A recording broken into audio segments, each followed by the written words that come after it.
Hi, I'm Tara from Marathon Mates. On this episode, we're going to talk all things jeffing, a run-walk method many marathoners use to help them get through the distance.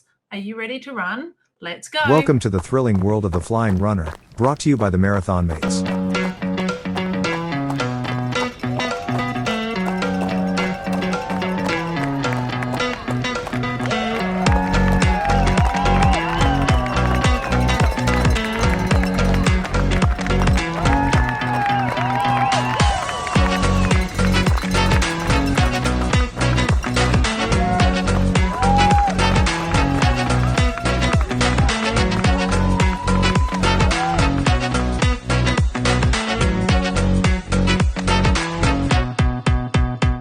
Hi everyone, welcome back to the Flying RuNR.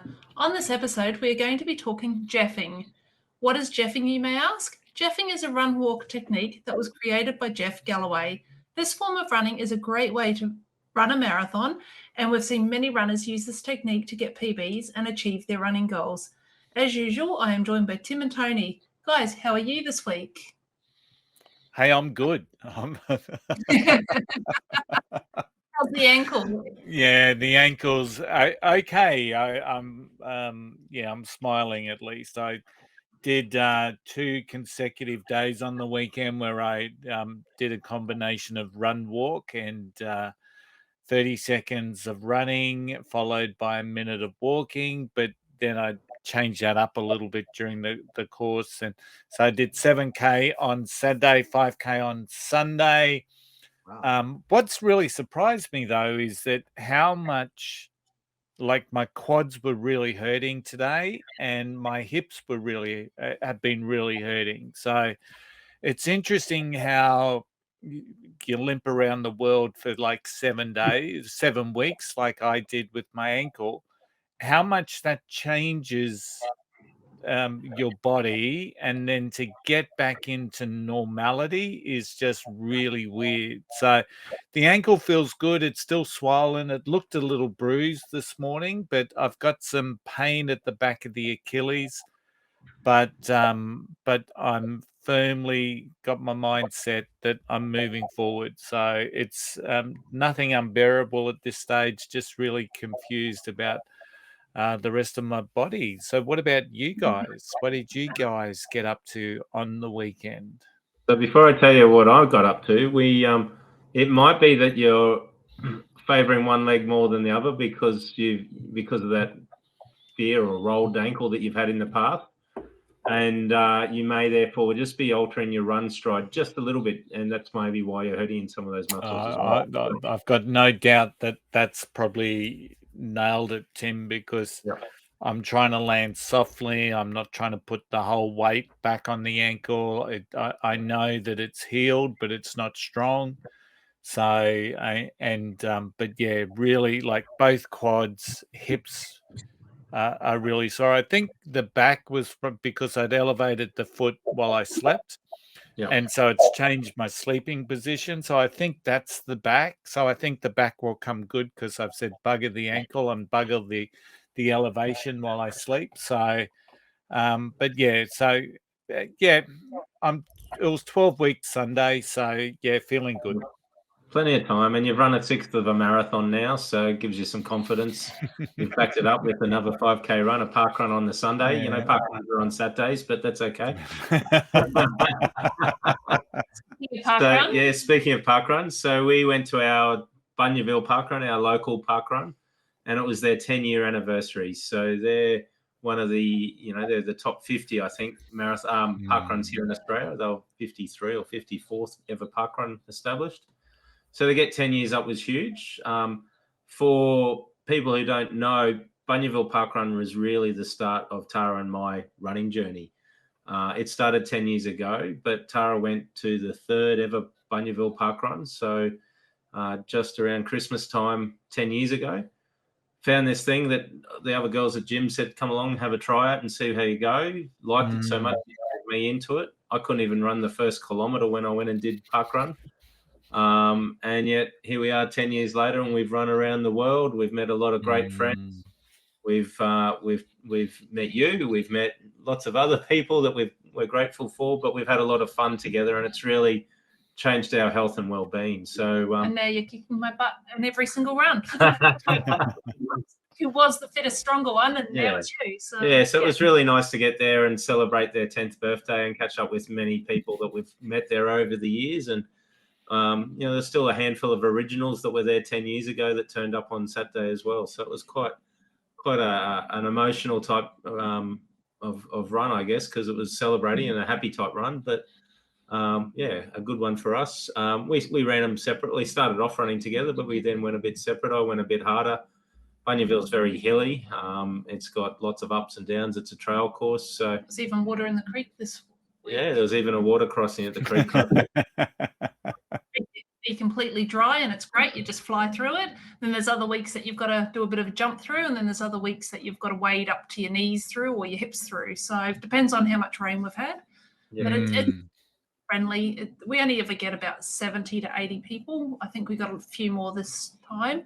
But it's like family. We're a very friendly bunch, and it's great. Yeah. Now, no. Before we talk about that, I guess the other thing is we didn't do a long run this weekend. We've both decided we just want to cruise through December and give our bodies a bit of a break. We did GC 50, as you know, last weekend, and that knocked us about. I'm also taking some advice that I gave last week in Tim's tip. I'm going off to see a podiatrist tomorrow. I'm like you, Tony. I'm getting a little bit of pain up through the calves, and I can't work out if it's just a fatigue from the year that's been, or it might be injuries, or it might be the orthotics. I think it's the orthotics. They're more than 12 months old, and generally I get pain when I get more than 12 months. I'll go see Nick tomorrow, our podiatrist, and he'll correct it all for me and get me back together and give it a few more weeks rest through December and hit the ground running in January for a big push towards our next major in April in Boston. Your leg might be hurting, dragging me along beside you so much. Maybe I should cut that tie rope and let you go by yourself. Maybe. Who knows? So it's just an easy one. So anyone who follows us on Team Ellis or on Strava, you're not going to see a lot of running stuff over the next few weeks, but it's still good for us to rest the bodies. It's what we need to do. Yeah, absolutely. And it's good that you're listening to your body. You're just coming towards the end of the year, time to refresh. And this morning I weighed myself, which was the first time since Chicago, and I came back from Chicago. As I said, I was in great shape. I was the best weight that I had been for a number of years. And just in the 7 weeks, I've put on 3 kilos. So I'm not too unhappy with that. And it doesn't stress me out too badly. But I now know that I need to get those off and I need to drop some more before I get into Tokyo. So you've only put that much on. I've put a lot more on than that. Yeah. There may have been those beers we had for Marathon Mates on Saturday.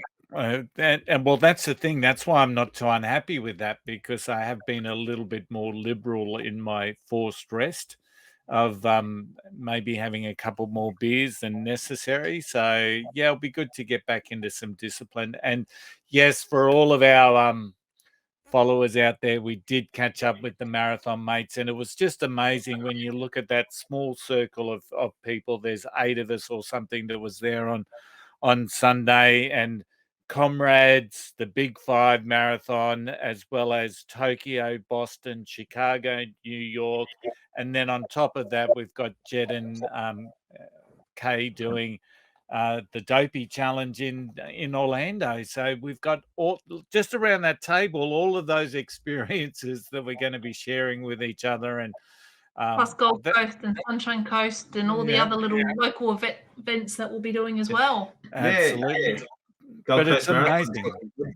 Yeah, it's amazing just the community you can build and what you can share. So absolutely. As Jay said last week, running friends become family. There's a lot of there between our running family, I guess, not running friends, running family. So it's great. Now, I guess we should probably talk about this Jeffing thing. Tony, you are the person who does this really, really well. You and Sharon Jeff. Tell us about Jeffing, because, well... But before we do, we need to go to the news. Sorry, my fault.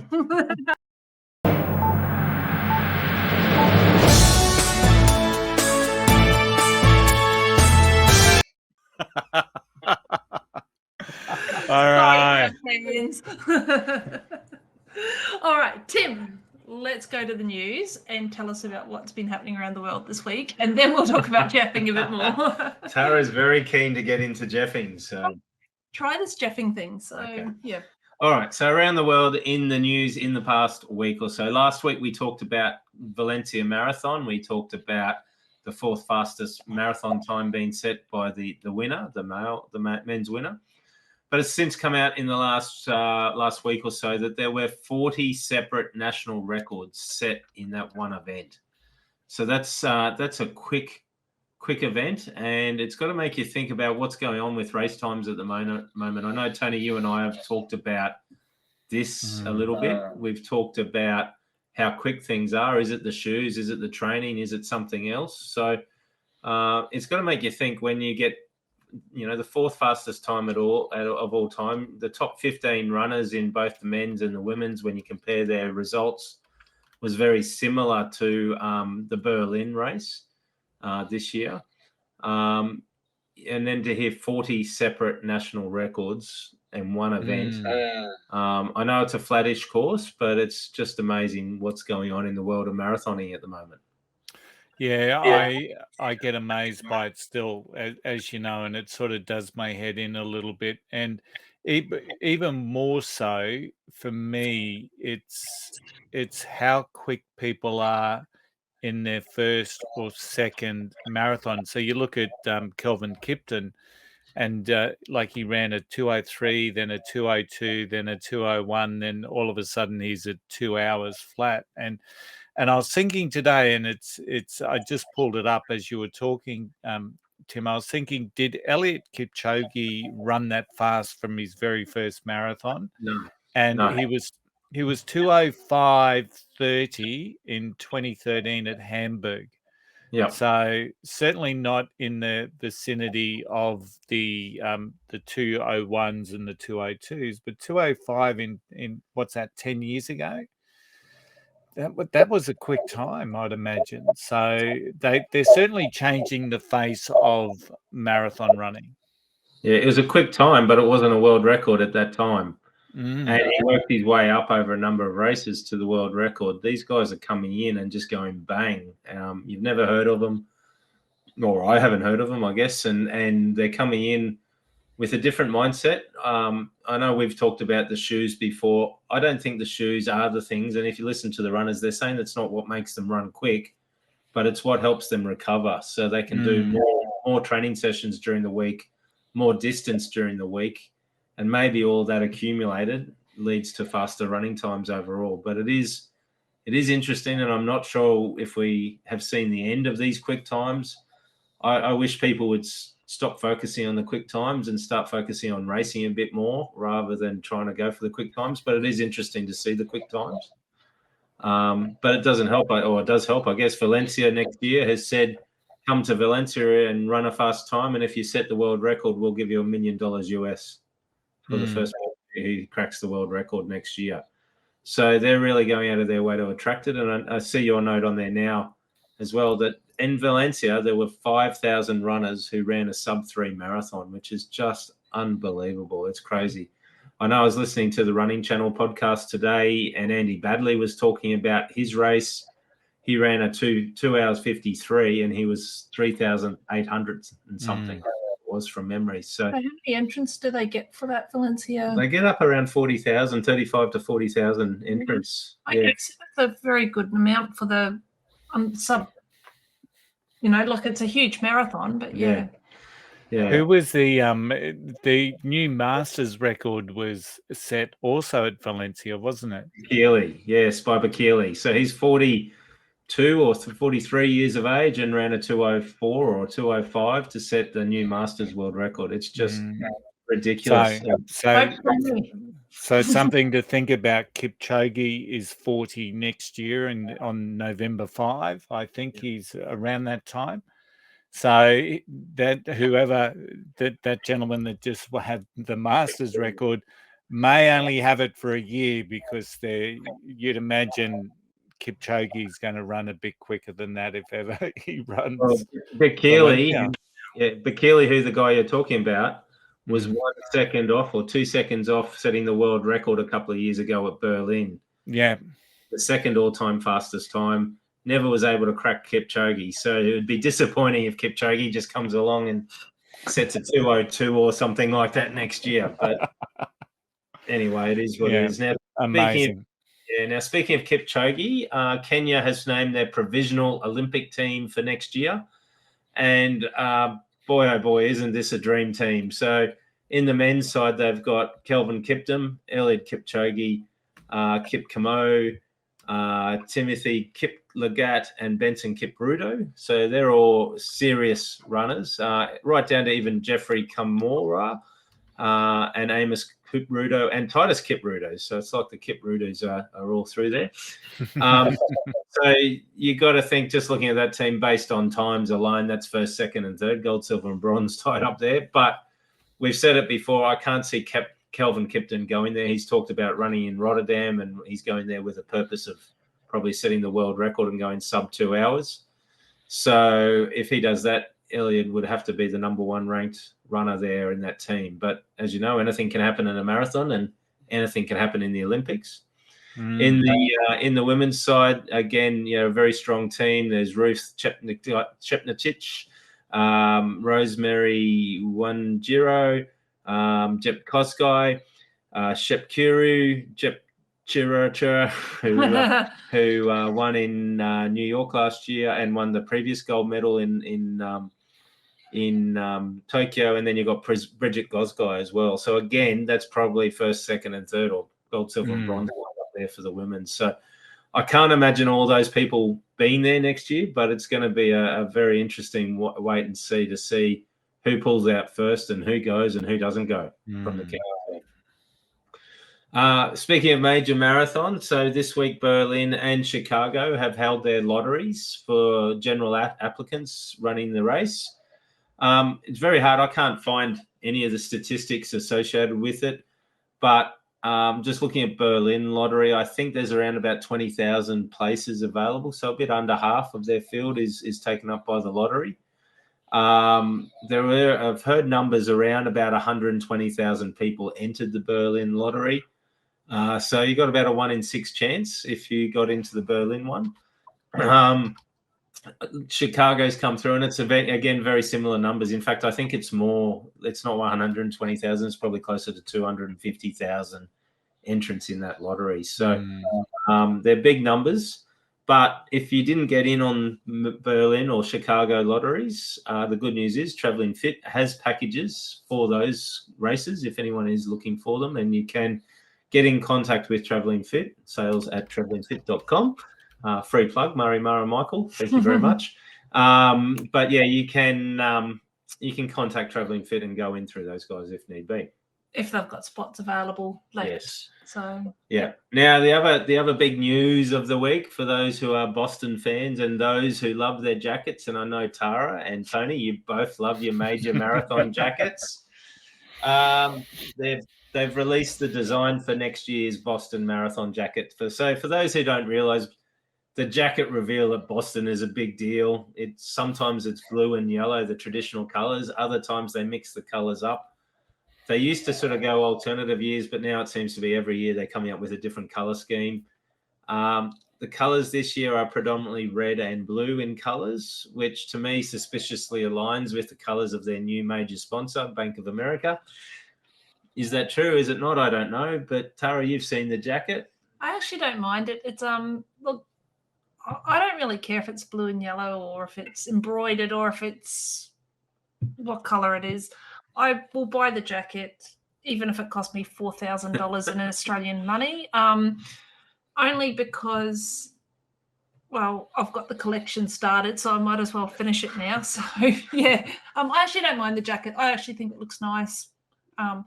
Tokyo Marathon jacket that we got in 2020, and you got one of those too, Tony. I don't think that was anything to write home about, but it's a jacket, so I've got it. Yeah, what about you? What do you think?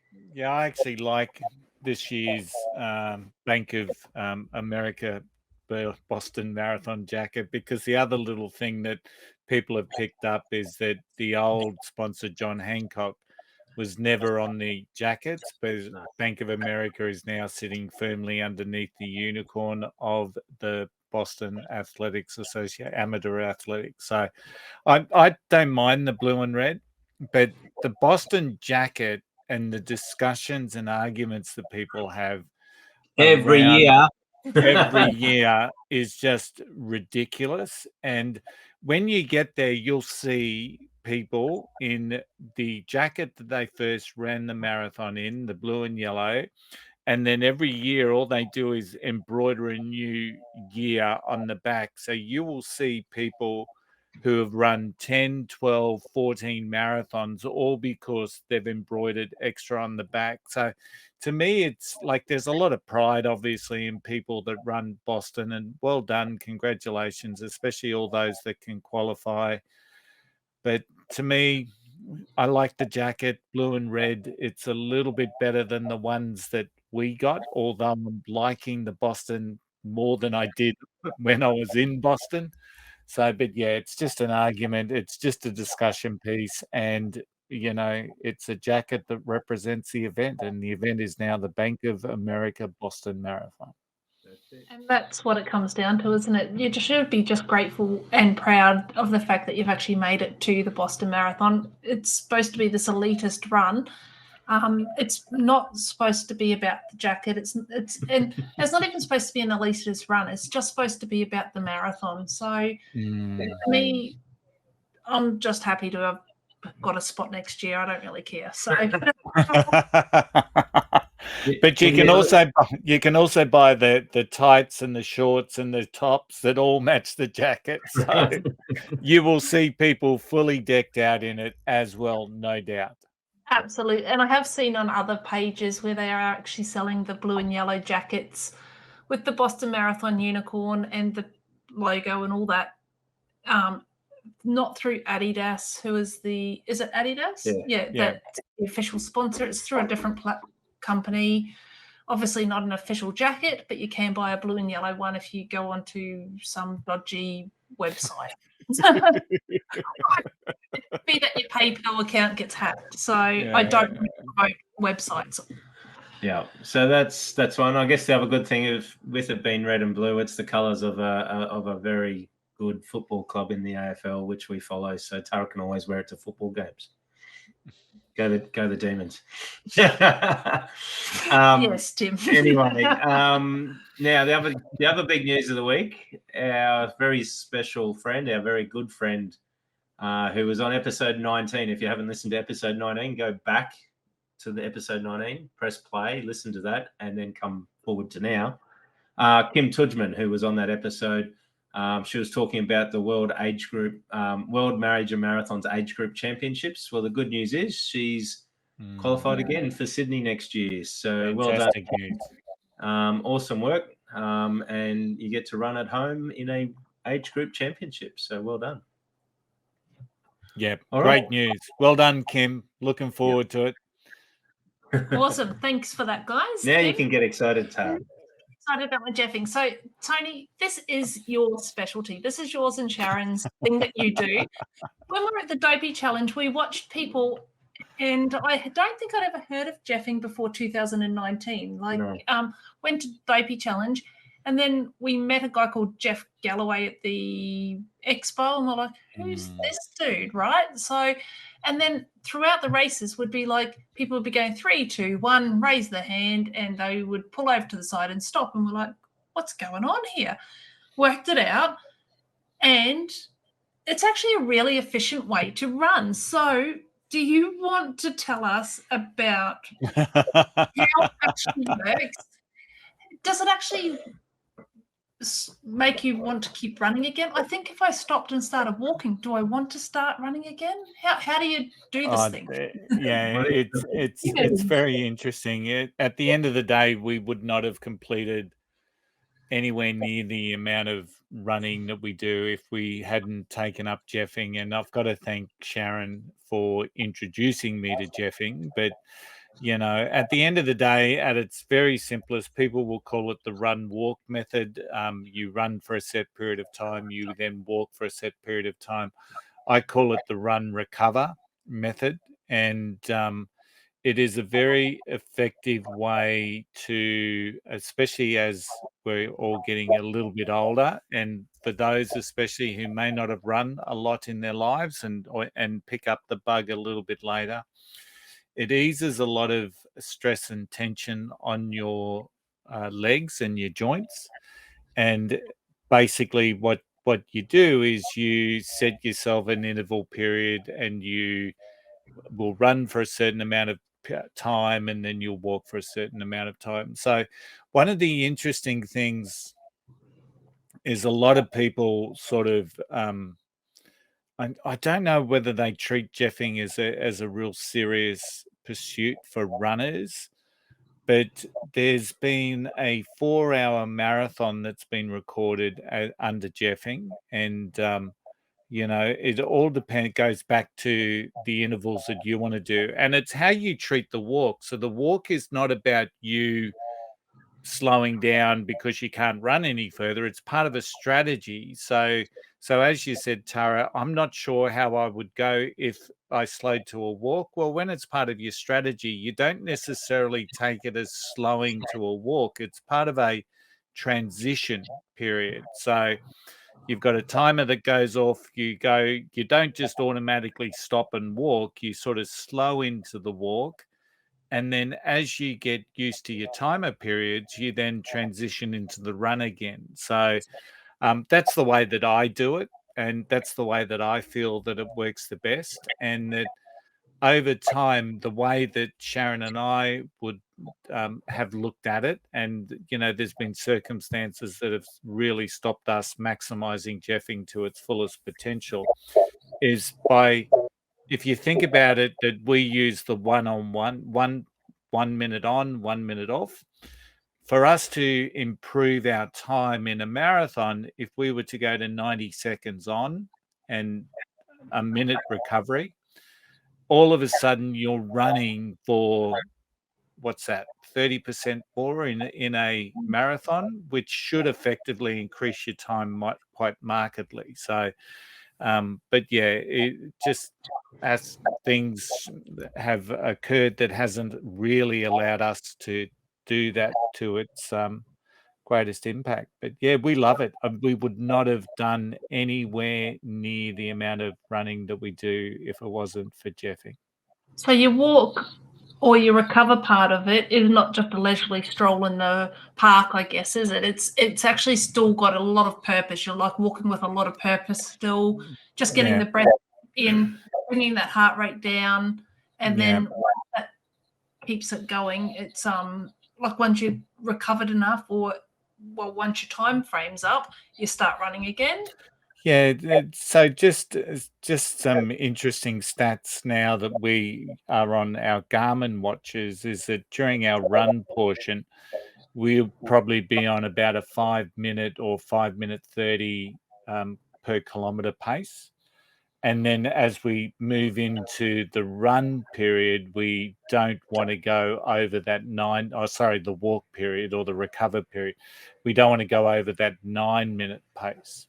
So it's interesting. So if we were able to run further or for a longer period of time, and once again, there's just circumstances that haven't allowed us to do that, but we would obviously be spending more time in that 5-minute 30 pace than what we would in the 9-minute pace. So it just stands to reason that you're going to start to increase your time. So at the moment, for example, with the running that I'm doing coming back from my injury, on the weekend I did 30 seconds on and a minute recover. So, and that 30 seconds just went like that. Can I tell you? It just went so quick. So this week I will probably raise that and go back to the 1 minute on, 1 minute off.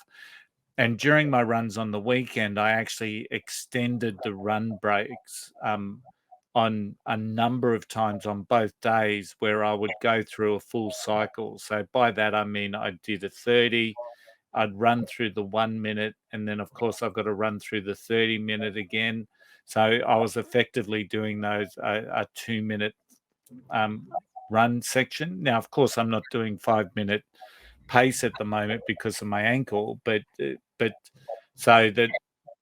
still made me, it made me feel a lot better to where I am heading into Tokyo. So do you start your runs that way as well? So say, for example, you're on a race. Do you start your race that way, or do you go like, yep, we're going to go for the first 3 kilometers and then we'll start our jeffing, or do you just start your jeffing straight off? no, we aim to run the first K in any of the big races, and that's purely because of the crowds that you have there. Yeah. So, and in many of the cases, like Boston, for example, you've got that thread of the cutoff that's hanging over your shoulder, as you do in Tokyo, for example. You've got some pretty inconsistent cutoffs right throughout the marathon at Tokyo. So the last thing we want to be doing is being towards the back of the corral and increasing our chances of that cutoff. So we want to get as best a chance as we can, but we're also very aware that we don't want to get in faster runners right way. So we'll always start towards the either side of the corral, and then we will attempt to get through that first K. Now, Sharon suffers really badly from asthma, so even just doing 1K full on is a bit of a challenge for her. But that's what we aim for, and we get to that 1K, and then we start looking for the opportunities to get some space by ourselves so we can start to do that. So, but there's a real etiquette there as well, and it was good that you picked up on it in Disney. Yeah, yes, I've seen people that put little notes on their back saying what their intervals are going to be. I've seen people with, I reckon there's a market for T-shirts where, instead of a street sign that says, those trucks that say frequently stopping, Yeah. Jeffing people should have one that says frequently slowing. So, but the first time we ever saw someone put their hand up was at New York in 2018, and we were coming off the Verrazano Bridge, and we're seeing people just put their hand up and start slowing down to a walk, and it took me a while to figure that they were doing that to let people know that they were going to slow down and start to walk. And we had never seen that in Australia, and even now I do it, and Sharon says no one else bloody does it here. So, but that's not the point. It's courtesy. Yeah. So you don't want people jamming into you. We are mindful that there are faster runners around and that we potentially may be seen as an impediment, which is the interesting thing that, of course, when I hurt my ankle, I was the faster runner, and I hurt myself by trying to go around a slower runner. So maybe there's some karma coming back. But there's Did I answer the question? That was a great. Yeah, absolutely. I mean, when we were in Disney World, sorry, and it was only in the marathon. I don't think I recall seeing it in the half marathon. It was in the half as well, but they had actual jeffing groups. So they actually, like how you'd have a pacing group, they'd actually have a whole full group of, like a train of these people that were jeffing, and they had like shirts made up and stuff like that, and they were all in yellow, I think, from memory. But I love the idea, like looking at it. And now when I go through water stations, because I will walk a water station because I can't have enough coordination to drink and run. So I will now, especially in the majors or overseas, I actually just raise my hand as I'm going so that the people behind me know that I'm slowing down too. I'm getting. Yeah, but I slow down. You go get the water. Yeah. Does it frustrate you though? Like I saw it in Disney World, and I've seen it in a few others where runners within 300 or 400 meters of the start line then stop and start their walk, and it's like you're just getting into it. Does it frustrate you at times that you're walking when you feel you could probably keep running? It we should do a whole show on what frustrates runners by running or running together. Because there are so many benefits to running together, but then there are just as many frustrations, I reckon. So, Yeah, it frustrates me at times because I know that I've probably got a little bit more in me some days, but then again, there's other days where Sharon's got a little bit more in her. So, but yeah, it's the challenge for me, Tim, was always I need to get into a rhythm, and I can do that through jeffing, but there are some days where and often when you're really, really hurting, the last thing I want to do is to go slow down into that walk. Yeah. So I'll keep running through that just to try and keep, the rhythm going and getting into that routine. And Sharon infers that in another way to what I know I need to do that. Sometimes I just need to keep myself jogging more or less, and of course I'm going to be a little bit further in front. Um, and Sharon takes that in a certainly different way to what it's intended for me to do. But I know in those times, if I stop to a walk, I'm going to struggle to get back into that run. So I need to keep doing that at times. But yeah, it does frustrate me because there are certainly days out there, and I certainly didn't think that we would still be doing 1 minute on, 1 minute recover at this stage of our careers. And Sharon's asthma doesn't seem to be getting any better at all. And of course, I'm now going through the period where I'm trying to get back into some level of running from my ankle.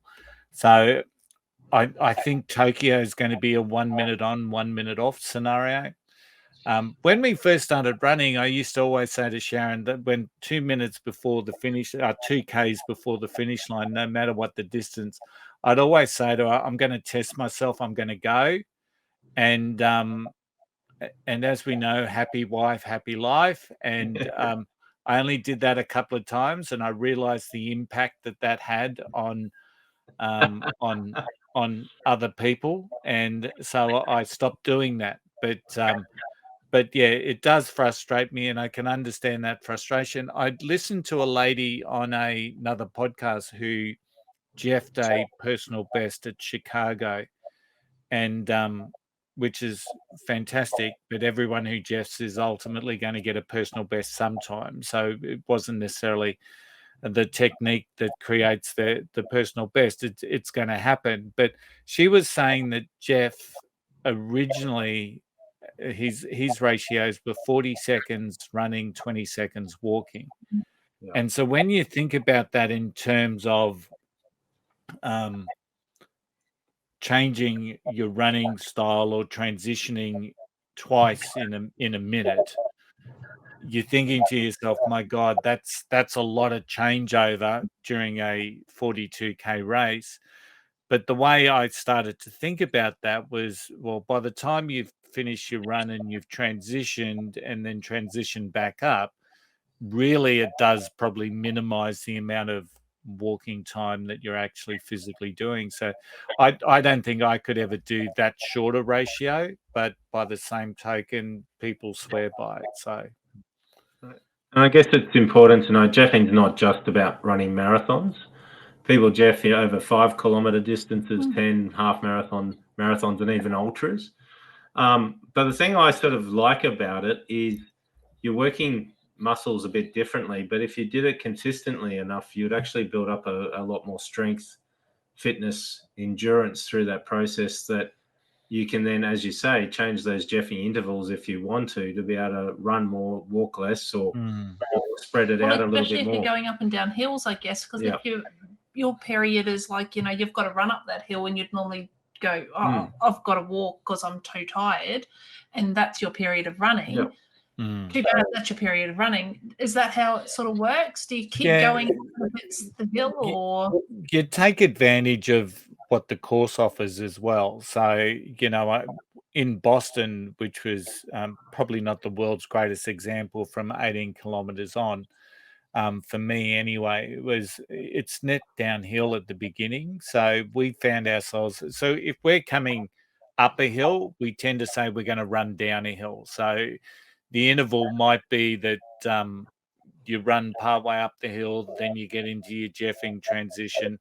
but then we'll try and make use of the course by running downhill, and that might give us a 1 to 2 minute or 3 minute running period. And you just play it by ear so many times that, and you shift when you need it. Every now and again, Sharon will say, I need an extra walk. Okay, no worries, we'll do that. Every now and again, I'll say to her, we need an extra walk. But even just on the weekend, I found myself needing to do those 2 minute blocks just to once again cement in my mind that I'm on the right track heading into Tokyo. 30 seconds just went so quick. I couldn't believe how quick it went. Because considering all the demons that play in your head when you're coming back from something like an ankle or a calf tear, by the time you've done your 30 seconds, all you've worried about is how's my ankle, it's done. So it was just it just seemed really, really quick. So and I reckon walking, this is just me thinking aloud here, but walking would actually help a lot more with your recovery afterwards because you've worked your muscles differently but more evenly. So probably in your walking, you're taking a shorter stride or maybe a longer stride than you would when you're running, or vice versa. You're stretching out muscles a bit differently through that process, that you're not working the same muscles the same way over and over again. A bit like when you said in Berlin, your hips started playing up because it was a flat course. Because you're walking, you're actually working your muscles differently, which probably would help you recover a little bit quicker. Yeah, and there's probably something in there about heart rates as well. You're keeping your heart rate a bit lower than what you normally would by getting out there and just totally maxing yourself out. So where it does let you down and is in shakeout runs, because there's no provision. There's no provision there for jeffing. And even at Chicago, when we joined the Traveling Fit 5K on the Friday, we just ran down the waterside, the lakeside. I can do a 5K pretty easily nonstop, so I'm right, but I know that Sharon's not. So all of a sudden the group goes, and all of a sudden you're waving in the distance saying, hello, we're back here. So not great for shakeout runs, and unless someone, of course, is having their own very special jeffing shakeout run. But it was interesting. I saw on Galloway's, because it's named after Jeff Galloway, of course, a US Olympian, and he's got a podcast, and I've actually listened to 1 or 2 episodes of that particular podcast, and he seems a pretty unique sort of a character. Where was I going? I've lost my chain of thought now. His website. And his website details the intervals you need to do if you want to run certain paces for miles. And I found that really interesting because all of that's achievable. All of that is absolutely achievable. So a good place for people to start is that maybe 40 seconds on, 20 seconds off, and then just start to build, So just start to build. So is it something that you can build on to, for a more advanced runner, obviously, to say, I'm going to do 800 meters on and 200 meters off, or something like that, or 900 meters on, or does it always have to be timed, or or is it an individual thing? I think timing's the easy option because everyone's got a timer somewhere nowadays, whether it's on their phone. I set my timer with my Garmin, and it just buzzes me. Sharon prefers to have the timer on the iPhone, so she gets the ding ding in her ears. And you don't always have access to kilometer meterage. So you don't necessarily know how far that 800 meters has gone, unless, of course, you've got the watch that allows you to do that. Carol Moore, one of our friends who go through Traveling Fit, she ran Boston doing that method, and there was a period there between 10 and 15 kilometers, and she'd run for a kilometer, and then she'd transition into recovery for about 200 meters, and then she'd run a kilometer. But it was interesting because this was, once again, before I got all buckled over with cramp. There was a period there for about 5 kilometers. We basically ran together, we'd go a little bit in front, and then she'd go a little bit in front, then we'd go a little bit in front. We just keep talking to each other as we're doing it. So you'd think running a kilometer and then 200 meters would be just much better result than just going one on, one off. But it was pretty much the same for a set period of time, which I found amazing. So, but yeah, so that's the method that she uses. So yeah, and I think you've got to find the right method. You've got to train to that method. It's not just rocking up on race day and having a go. You've got to go in with your plan because you've trained to the plan. So, if that's Carol's training process, walk 200 meters, run a kilometre, walk 200 meters, she's trained that way and trained her body to cope with it. So it is an interesting one. I look at it also at this time of year being so hot and humid, it's hard to build that long, fast sort of run up, but it might be a good do, Jeffing, to build some of that fitness in, work the muscles a little bit differently during summertime without having to bust a gut. And also keep your heart rate down. So with the heat and that we're going through, it might be a great way to keep your heart rate down. I mean, you have your Garmin. Do you notice a difference in your heart rate at all? Or I guess you've always done the Jeffing. Yeah, I've always done the Jeffing, so my heart rate is my heart rate. So, but then again, once again, prior to injury, I would normally sneak out and do a run by myself on a Wednesday, and that was mainly just to give myself my mindset that I can still run and not just run walk. And I'd aim to do a 3K or a 5K, and I'd just do that in a run. But during that time period also, I'd say, okay, I'm going to try and get my best 1K time, and it's going to be the 3rd K. And, so I'd really go out with a purpose with that, just to try and do something. And fundamentally, I didn't notice too much difference between my max and my average heart rates during those runs to what I do for Jeffing. So I don't know whether that's a good thing or a bad thing. So maybe that's how I get back into my running next year when I feel like actually training for Boston. And just see for the heart rate. I'll just do a couple of runs that way just to see. Yeah. I'm still not sure if you've convinced me on this Jeffing method. Yeah, no, I get the concept. I get that it's for some people. For me, I still like the run the bit, I think. See, the interesting thing, Tim, you do need to have 2 willing participants in doing it. And so I've sort of put my, in many ways, I've accepted that this is what Sharon and I do together. But I remember when we caught up during the Gold Coast Half Marathon and we were running with you, and I think the pace you were running at was about 5:50 per kilometre at that particular time. And it was good. It was good. It was a good pace. We were having a conversation. It wasn't like there was stressing. And I don't know how far we went. Maybe we went for a kilometre, maybe a little less, I thought.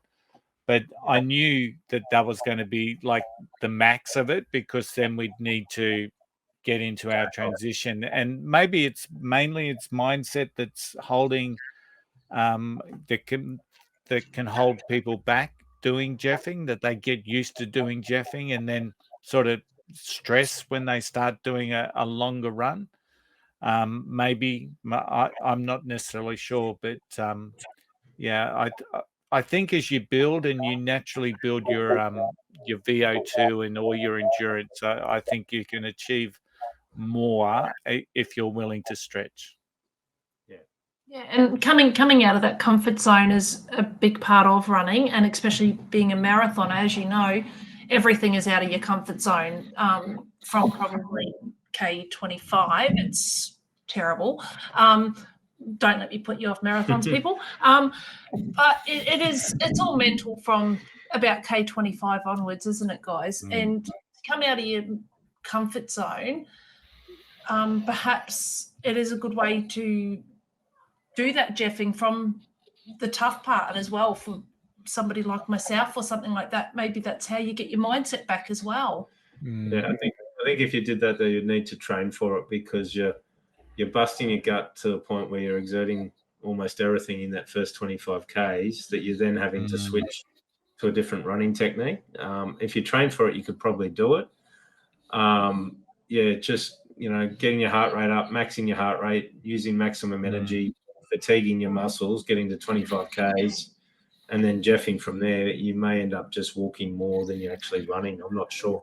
Yeah, it's a mindset. If I'm a runner and I'm running a marathon and I have to slow to walk, it's a different feeling and a different mindset to if I'm a jeffer and I'm transitioning to my next Correct. run. Yeah. So you're walking with a different purpose and a different mindset.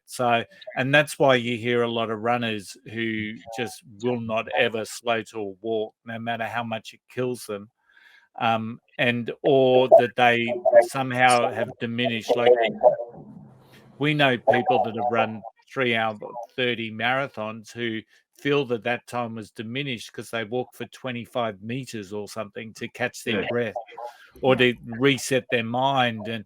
And I just sort of think that's crazy. That's part of your race, that 25 meters, reset your mind, refreshed yourself, revitalized yourself, and off you went again. But for some people, once they start walking, it's hard to get back. But for a jeffer, it's a transition. That walk period is a transition every time, and you transitioning to your next run. And I guess we've got the same thing because I know water stations, I will walk. Like, that's just me. I know it. So in my head, I know that, okay, I've got a water station coming up in, say, a kilometre. Yeah. I've only got a kilometre to go. So it's a similar sort of mindset, isn't it? I guess it's like chunk of what you're doing. Yeah, absolutely. 200 meters of walking through a drink station, 3 more Ks of running. It's a different form, but a very similar form, where it's run, walk, recover. And I like that term. It's not a walk, it's a recovery period. Yeah. And it's about resetting, bringing your heart rate down, making sure everything's feeling good, and then going again.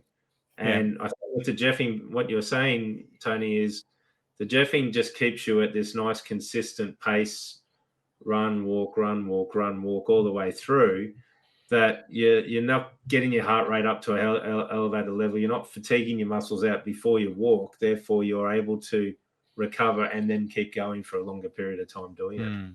Yeah. And pace per kilometre should be pretty much spot on every kilometre still.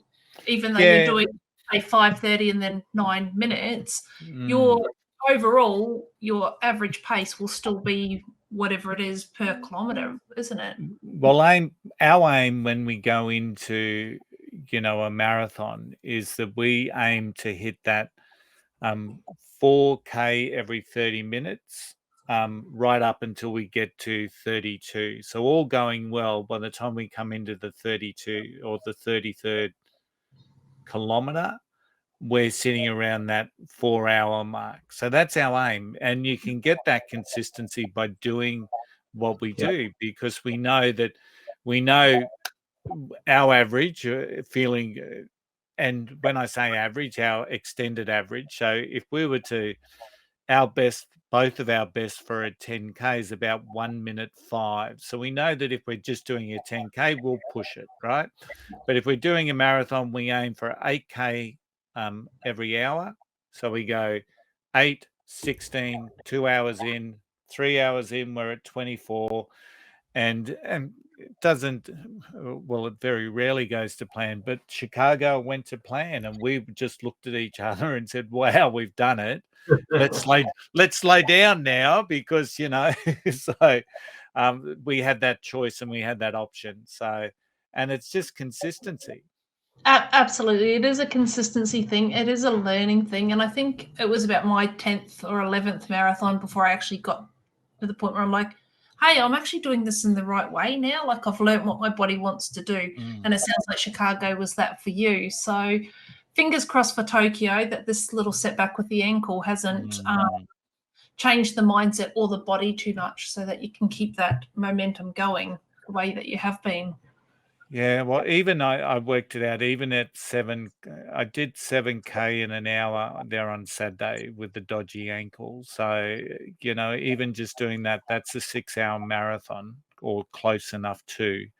Yeah. And so just then the only drama is how do I evade these Cut off. inconsistent Tokyo cutoffs. So, but I'm 12 weeks away. I've got no doubts that we'll be Lots, right. lots of time You'll to get it go. done. Yep. So how do we find out more, I guess, on it? I guess there's fan sites on Facebook and Instagram there's a whole heap of Jeffing fan sites. There's also an app that you can download for free from Galloway, I think. And there's also the website, as you said. So there's a lot of information online for people there if they're looking for it. But there's a lot of fan clubs out there for Jeffing. You only have to look at some of the websites out there. There's a lot of people that swear by it. And as Tony said, if you can do a 4-hour marathon with it, I'm probably doing things wrong.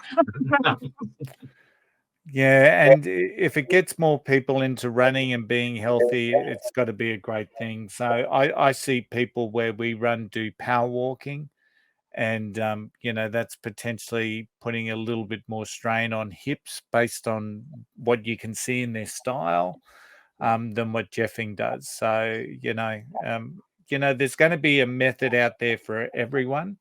And Jeffing's just another opportunity for you to become more active and maybe test yourself and maybe get a little bit fitter and live a little bit longer. So I think that's got to be good. Wonderful. Thanks, Tony. I've actually learned quite a lot tonight about Jeffing, so thank you so much about all of that. Really appreciate your time to explain it to us as well, because it's something new sort of to me. So we're up to the Tim's tip side of things. Make it short for Tony's Instagram posts. So I couldn't work out what to call this one, but I've called it run for distance ahead of pace. But normally I say distance beats pace. And I've been saying that for a long time. And it probably ties in a little bit with this episode. So it's about putting the watch away and focusing on just getting through the distance sometimes.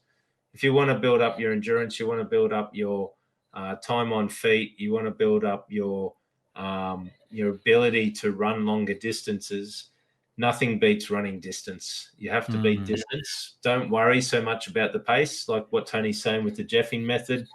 The pace can come over time if you adjust your intervals or adjust your times, but naturally you'll get faster just running the same distances or improving your distance over time. So focus with the mentality of distance beats pace. Of course, there's people out there that want to run pace and they want to run fast. That's fine, but I think if you want to be in the game for a long time and you want to enjoy this sport called running, focus more on distance rather than pace, and you'll actually enjoy it a lot more. Yeah, great tip.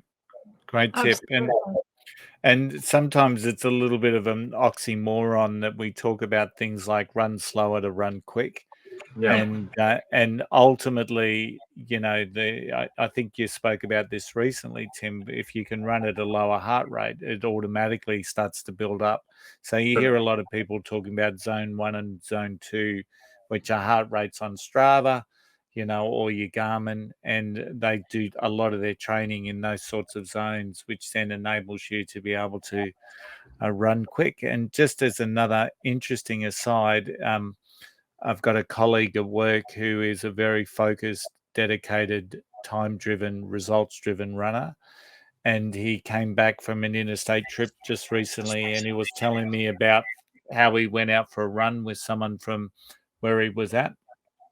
And he said, Tony, it was so good. It was, so this person's a 4-minute a K, 4-minute a K runner.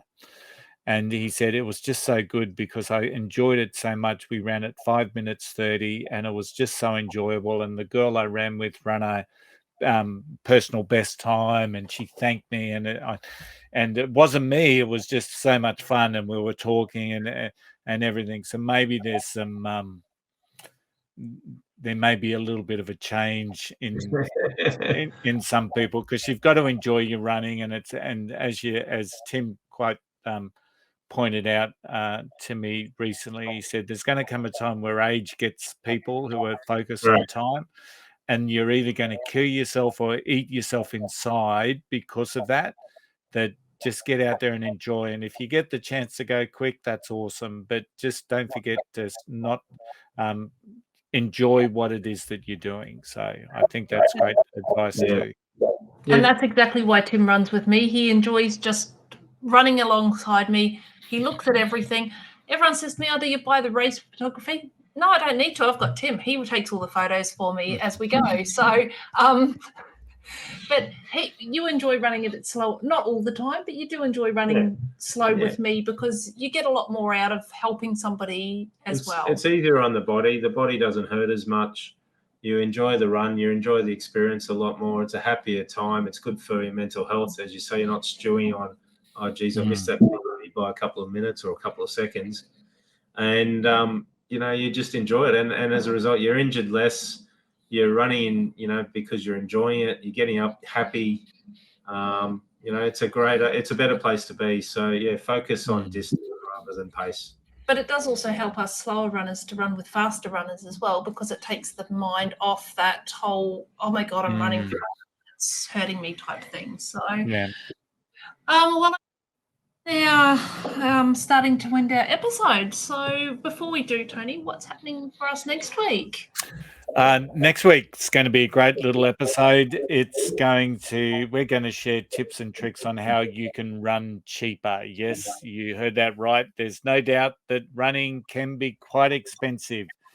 And just to give you an idea, I saw an Instagram post just yesterday, I think it was, from one of the major brands who highlighted their new upcoming range of shoes. There were 6 of them, and they were each designed to do a different thing. And I reckon the race day shoes that they had would have been $300 plus, and the rest would have been, you wouldn't have picked them up for anything less than $260. So I reckon if you were to own those 6 pairs of shoes to do each and every one of the runs that they've been designed to do, you're looking at quite an investment. So we're going to hopefully show you the way to save money buying shoes and apparel. And with Christmas and Christmas sales coming up, it's certainly an episode that I wouldn't want to miss. So I'm really looking forward to that one. We're going to share some tips and tricks on how we manage to run relatively valuably inexpensively. Thanks, Tony. Yep, that's supposed to be this peep sport is definitely not working out for the free sport for us, that's for sure. I'm really looking forward to next week's show so that we can save some money. Anyway, I hope you have enjoyed this podcast, this episode of The Flying Runner. If you did enjoy this podcast, please like and subscribe wherever you have listened or watched this episode. Video of this episode will be available at Spotify, YouTube, and audio will be on Apple, Amazon, and Google Podcasts, and most other popular podcast platforms. Remember, every step forward is a victory. Lace up, hit the road, and we'll catch you on the next episode. Until then, happy running. Happy running. Happy running.